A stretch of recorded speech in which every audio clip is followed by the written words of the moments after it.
Alors, eh bien, Roland Mélé, Sarah Beauvoin, enfin dans l'ordre de préséance, Sarah Beauvoin comme mesdames d'abord, qui se présentera après. Roland Mélé, je suis fondateur de 360 Smart Connect. On fait de la traçabilité universelle pour la construction. Et actuellement, on est en train on est venu ici aujourd'hui pour lancer Jeffrey. Jeffrey, c'est la solution de ticketing, on va dire, des interventions dans le bâti occupé. Sarah vous le présentera mieux que moi, puisque c'est elle qui est en charge du projet. Ça marche comment voilà.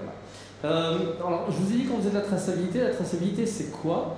Parce que tout le monde en parle, mais personne ne sait réellement ce que c'est. En fait, la traçabilité, c'est défini par les standards ISO 9000 version 2015, qui dit que c'est principalement être capable de retrouver l'origine, la mise en œuvre et les produits qui rentrent dans la constitution d'un ouvrage. C'est super important parce que la traçabilité... Qu'est-ce qu'il y a? Je ne fais pas ce qu'il faut, d'accord. En fait, je suis là au pied levé parce que je ne devais pas être là aujourd'hui, donc voilà. Mais comme la partie traçabilité, c'est vraiment mon dada, je suis venu assister ma collaboratrice. Et donc, la traçabilité, grosso modo, en deux mots, c'est quelque chose qui est contraint, qui est pénible, que tout le monde ne fait pas correctement et tout le monde fait à reculons à l'heure actuelle. Or, le problème, c'est que c'est comme vous savez, une grenade de désencerclement pour un CRS. C'est juste au moment où il est pris à la gorge qu'il va s'en servir et qu'il espère que ça va fonctionner. La traçabilité, c'est collecter de l'information tout au long d'un processus pour ultérieurement s'en servir. Et le jour où on doit s'en servir comme au tribunal, on présente des preuves et une fois sur deux, on se fait renvoyer dans nos 22 parce que les preuves ne sont pas suffisamment robustes. Donc en fait, nous, ce que l'on fait chez 360 Smart Connect, c'est travailler les processus de collecte d'informations, les mettre dans les organiser, faire en sorte que de transmettre l'information entre acteurs pour que le jour où vous en ayez besoin, ça soit robuste et que ce soit une belle preuve pour vous défendre. Du coup, on s'aperçoit en collectant de l'information tout au long du processus que finalement cette information que l'on collecte, elle sert aussi à la gestion au quotidien de son business, que ce soit de la construction, de l'exploitation. Et du coup, l'idée, c'est de se servir de ces informations collectées pour vraiment faire son pilotage au quotidien. Ce que l'on s'est aperçu, c'est que dans le monde de la construction, on a juste un gros problème, c'est qu'il y a un manque de continuité numérique. Il y a un vrai problème de rupture de flux d'informations entre chacun des acteurs. Et ça, c'est, on va dire, un schéma qui reprend grosso modo, un peu de façon macro, un chantier et l'exploitation. Mais à chaque fois que vous avez un éclair, vous avez un problème de continuité numérique. Or, la traçabilité, c'est être capable, comme vous m'avez dit tout à l'heure et comme est dit dans la norme ISO, d'être capable de remonter à la source, d'être capable de savoir qui a fait quoi, d'où ça vient, etc. Donc ça veut dire quoi? Ça veut dire que travailler sur la traçabilité, c'est essentiellement travailler sur la continuité numérique. Et la continuité numérique, c'est le moyen de relier les acteurs les uns envers les autres. Donc, encore là pour moi? Continue. Allez. Du coup, chez 360 Smart Connect, on fait de la traçabilité. Il y a quand même pas mal de sociétés qui en font, même si tout le monde ne sait pas encore tout à fait ce que c'est. Vous avez pu voir sur la première slide qu'en alimentaire, c'est quand même très rodé. Dans le retail, ça le devient de plus en plus. Dans l'immobilier, un peu moins. Notre valeur ajoutée chez 360 Smart Connect, c'est de faire l'identification physique.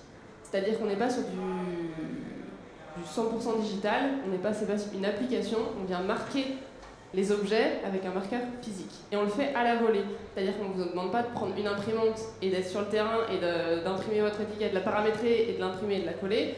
Vous prenez votre marqueur qui est à l'unité et juste avec votre téléphone, vous scannez le marqueur, vous lui dites ce que c'est, vous le collez, c'est fini, le produit est identifié.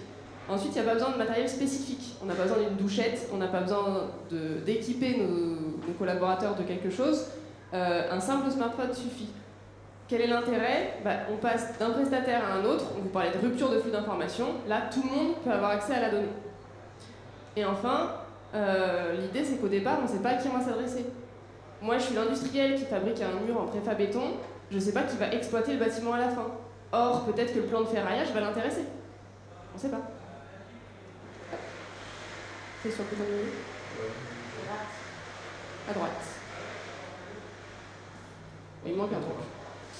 Et du coup, à quoi ça sert? On vous parle de traçabilité, on vous parle de ce que nous on apporte. Quand est-ce que ça sert? Ça sert sur plein de secteurs. Sur du réemploi. Aujourd'hui, on est là sur la thématique de l'immobilier et du bâtiment. On sait que les ressources, elles deviennent de plus en plus rares et de plus en plus chères. Aujourd'hui, on a un projet réemploi. L'idée, c'est d'aller tracer les matériaux qui peuvent être réemployés dès le diagnostic pour leur donner leur meilleure chance d'être réemployés. C'est-à-dire que dès le diagnostic, on vient marquer les objets. Si les objets doivent être réemployés in situ, on collecte la donnée. Ex situ, on les met sur la plateforme de vente. Si c'est vendu, la donnée se collecte au fur et à mesure du temps. Et le cureur, il sait comment allotir sa déconstruction. Par exemple, sur des dalles de moquette, il y en a 50 mètres carrés qui sont vendus ici, 200 qui sont vendus là. Il sait quoi faire. Et on peut aller jusqu'au lieu de réemploi. Et aujourd'hui. Ce qui au passage sera très important d'ici quelques années. Parce que vous n'êtes pas sans savoir qu'au niveau européen, il y a une taxonomie verte qui est en train d'être mise en œuvre. Et il y aura, sur cette taxonomie verte, il y aura une nécessité de prouver la destination de réemploi et le réemploi réel des objets de déconstruction pour bénéficier de ces avantages financiers. Et enfin, les fondamentaux chez 360 Smart Connect, c'est l'interopérabilité, c'est-à-dire que nous, on est une brique fonctionnelle et on vient se brancher à ce que vous voulez, et la simplicité. Si on fait quelque chose de complexe, ça ne va pas être adopté sur le terrain. Donc l'idée, c'est vraiment de faire quelque chose de très simple. Aujourd'hui, on était là pour vous présenter Jeffrey, donc on y vient enfin. Et la thématique, c'était la digitalisation du parcours incident. C'est ce que fait Jeffrey's Home. Une économie de temps qui profite à la qualité de service. Parce que si on passe moins de temps à faire des tâches chronophages sans valeur ajoutée, évidemment, on peut faire d'autres choses. La digitalisation des incidents, ça s'adresse aux syndics de copropriété, tous les gestionnaires de bureaux immobiliers, mais aussi à ceux qui vont gérer des bases vies, parce que quand on gère X containers, évidemment, on peut avoir des incidents. Et on a des complexités, notamment avec les occupants. Je suis occupant, je détecte que l'ascenseur est en panne, je le dis, le digicode de la porte d'entrée ne fonctionne pas. Ce soir c'est pas grave, ça s'est ouvert, on verra demain, il est 20h, je ne peux pas appeler qui que ce soit. Il y a des complexités au niveau des prestataires, on ne sait pas s'ils sont passés, ça veut dire qu'il faut que je l'appelle 3 fois avant de savoir qu'il est passé, parce que la première fois il n'était pas, la deuxième fois il est en cours, le lendemain est-ce que ça s'est bien passé, est-ce que c'est réparé. Ou on a accès à une information sur un prestataire qui est hyper évolué avec un portail client, c'est super, mais j'ai pas un prestataire, j'ai pas un portail client, où est-ce que je retrouve l'information et comment la concadène. Et enfin, sur la gestion interne, j'ai des tâches chronophages administratives et ma hiérarchie me demande des comptes, donc je suis obligée de le faire, c'est encore de la perte de temps. Du coup, qui dit perte d'information dit perte de temps, comme je vous le disais, et perte d'argent. Jeffrey's Home, qu'est-ce que c'est? C'est un service innovant de gestion des incidents qui est extrêmement simple à utiliser aussi bien pour les gestionnaires, pour les occupants et pour les prestataires et qui apporte un outil de pilotage pour pouvoir administrer un service de qualité. Ça simplifie la vie des occupants, c'est-à-dire qu'il est 20h, mon gestionnaire il est rentré chez lui, là je vais venir scanner, je vais vous montrer après, un marqueur, je peux déclarer moi-même à l'heure que je souhaite l'incident. Ça facilite le suivi, ça diminue le travail fastidieux, c'est-à-dire qu'il n'y a plus de tâches que je vais devoir faire moi-même. Et enfin, le prestataire, on ne le paye que quand le travail est fait, notamment sur des prestations de ménage, de réparation, on est sûr qu'il est passé. Le principe, c'est ça. On identifie avec des marqueurs à la volée, comme je vous l'expliquais. On déclare avec un simple smartphone et on peut piloter avec une plateforme. On vous le détaille. Voilà. Première étape, je prends mon smartphone, je scanne le marqueur. Deuxième étape, j'arrive ici, j'ai des incidents qui sont en cours, par exemple on voit que le sèche-main il ne fonctionne plus, je peux déclarer d'autres choses. Ici, j'ai choisi de déclarer une fuite d'eau, je peux mettre un commentaire, ajouter une photo, on peut les rendre obligatoires, ce qui permet que les gens ne jouent pas avec non plus, parce qu'on ne peut pas non plus avoir 50 incidents, et c'est envoyé. Une fois que c'est envoyé, soit je notifie uniquement le gestionnaire, soit j'ai un prestataire qui est en contrat et qui est notifié automatiquement. C'est moi qui ai fait comment ?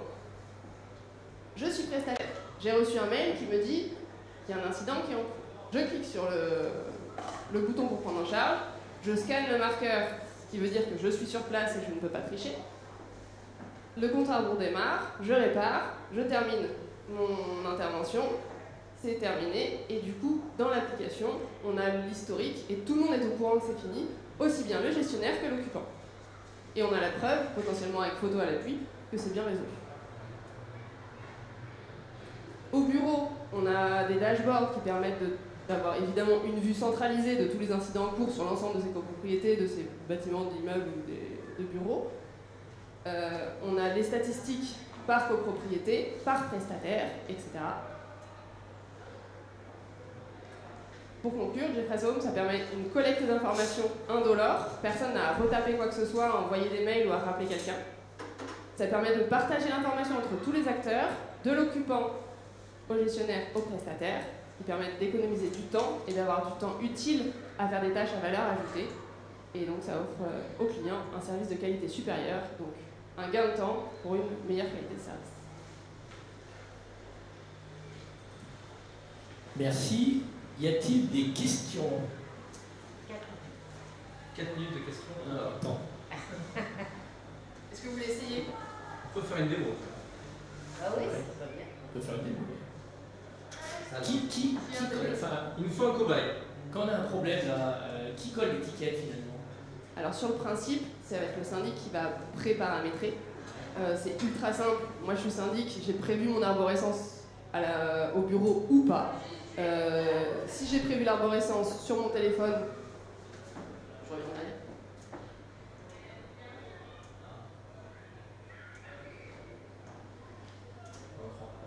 Hop, c'est bon. Ici par exemple, j'ai fuite d'eau, problème d'éclairage, autre incident. On laisse toujours quelque chose de libre parce qu'évidemment on ne peut pas tout prévoir. Imaginons qu'il y a un incident qui revient tout le temps, dans les sanitaires, qu'est-ce qui pourrait revenir tout le temps il pourrait ne plus y avoir de papier aux toilettes. Et bien là, je me mets en mode, évidemment, pour pouvoir faire la navigation. Vous aurez un petit plus en vous connectant, parce que tout le monde ne peut pas rajouter des choses quand même. J'ajoute le petit plus, et soit je remets un nouveau lieu, des petites choses comme ça, soit je rajoute un incident en disant plus de papier. Donc en termes de paramétrage, on peut le faire soit sur le terrain, soit au bureau. La question c'était Non, mais le collège du sticker. on est dans le logement, d'accord? Madame Michu, elle dit j'ai un problème d'éclairage de mon palier. Concrètement, qu'est-ce qui se passe? C'est pas elle qui met le sticker. Le sticker, il est déjà là. Il est déjà là. Alors, soit elle en a un. Le sticker il est déjà là, mais il est où? Il est sur le palier, justement là où il y a le problème d'éclairage, il est dans le hall et après elle va. Alors, c'est là où on est souple. C'est le syndic qui choisit comment il veut paramétrer la chose. Soit il en met qu'un à l'entrée, et dans ces cas-là, il faut aller à l'entrée pour le faire. Sur le système de base, le syndic il a 20 marqueurs par résidence, donc il peut quand même en mettre un peu partout. Donc si on est que sur les parties communes, il peut en mettre un par étage, au moins elle n'a pas trop à se déplacer. Et ensuite on peut en mettre un par appartement. C'est-à-dire que vous le mettez dans l'appartement, et en plus des incidents qui sont liés à la collectivité, vous pouvez avoir des incidents quand vous êtes notamment propriétaire de l'appartement. Vous pouvez avoir des types d'incidents, le ballon d'eau chaude qui fuit, une fuite sur un mur, une tache, n'importe quoi. Mais quand c'est dans l'appartement, il est référencé ce sticker appartement? Oui. Collectif. Il est référencé appartement, mais du coup, dans l'arborescence, il n'y a que l'habitant qui peut gérer cette partie-là. Le reste, c'est libre à tout le monde. Ce qui est dans l'appartement, évidemment, c'est dans l'appartement, mais ce qui permet d'apporter un service supplémentaire, par exemple. Vous pouvez porter des documents, vous pourriez y rajouter le bail, les notices sur le système de chauffage, le notice, je ne sais pas, s'il y a un frigo, un four, un micro-ondes, peu importe. On peut mettre des notices, on peut mettre le bail, les diagnostics, etc. À disposition du locataire, en plus de ce service Jeffress. L'idée, de manière générale, c'est de... excusez-moi. L'idée, de manière générale, c'est toujours d'associer de l'information ou de la récupération d'informations à un objet précis, physique, puisque quand on est dans le...